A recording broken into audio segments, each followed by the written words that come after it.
We'll give them just a minute to get up here. So find some goldfish or something. I like snacks during church, and since you're at home, you can have snacks. Come on.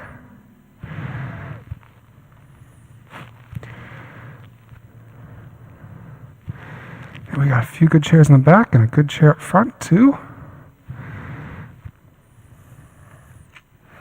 There you go. Good morning. Good morning. How are you all this morning? Are you enjoying the sun? Let me tell you, it's the first day of spring today. Did you know that? Today's the first day of spring, and it feels so good, doesn't it? You know, for the last month, we've been talking about God's 5 big covenants. Do you remember what the covenant is? Do you remember what that word means? A covenant is a big, important promise. So can you say that? Say a covenant is a promise. But it's not just a normal promise. Covenant is a big promise between two groups. And often those two groups, one of those groups is God, and the other group is us. So a covenant is a big promise between God and between us. And we all know God does not break promises, does God? No. We didn't get to talk about all the covenants, but I just wanted to run through them with you. The very first week, you're this is like a month ago, Gwen, and we were talking about the rainbow covenant. Do you remember the rainbow covenant? The one that God made with Noah and all the people and all the earth? I like the rainbow covenant. That's one of my favorites. After the rainbow covenant, we didn't get to talk about this one, but came the star covenant that God made with Abraham.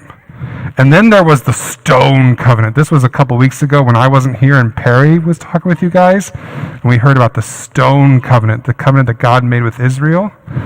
And last week when I was on vacation, unfortunately we could hear about it, but there's also a covenant called the house covenant that God made with David. But all 4 of those covenants, even though God always kept God's promises, in all 4 of those covenants, the people didn't do so good. And the people kept breaking their side of the promises. And so today we're going to hear about God's 5th covenant. And this one I like to call the heart covenant. You like my heart? In fact, I got another side. It's a heart plus a rainbow. A heart plus a rainbow. I got the heart covenant. And in the heart covenant, oh, you like the heart too? You both like the heart? Look at that. Well, can I hold it? Is it okay if I hold it? Can I just show it to you? Yeah, let me show you. The heart covenant. In the heart covenant, God says this one, I'm going to hold this one, okay? Okay?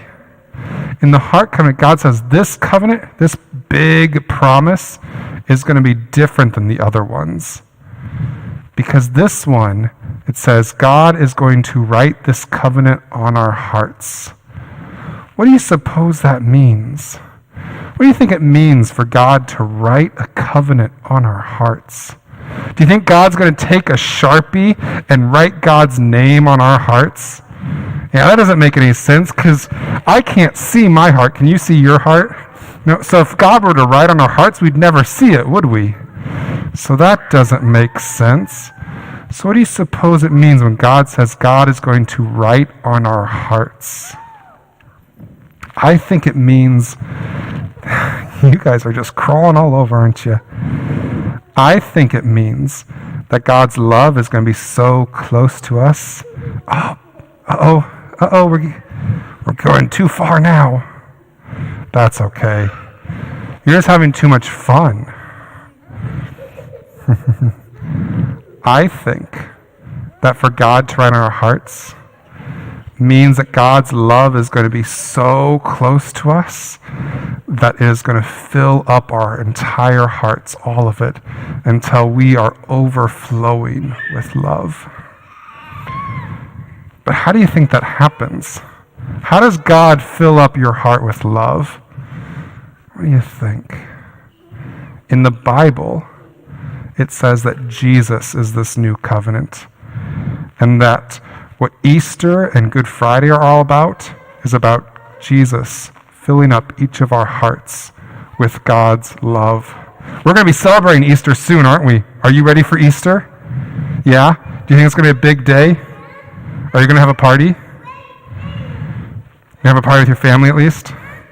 You're going to go see grandma and share some food? Maybe do a food exchange, I think? Yeah? Yeah, so we're all getting ready for Easter, and one of the reasons we celebrate Easter is because that's the day that God made the new covenant with us, that new big promise, where God promised to love us so deeply that our hearts are full of God's love. And I got one other secret. Do you know where else we celebrate the new covenant? Have you ever heard me mention the new covenant during church? If you listen today, there's one place I talk about the new covenant every single Sunday. When we get up to celebrate communion in a little bit, I'm going to repeat to you the words that Jesus said. And he says, "This cup is my new covenant, my new big promise."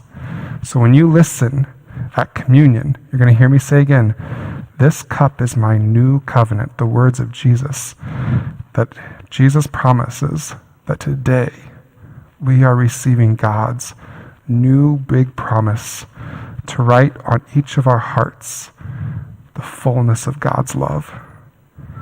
Are you ready to hear the story about this new covenant?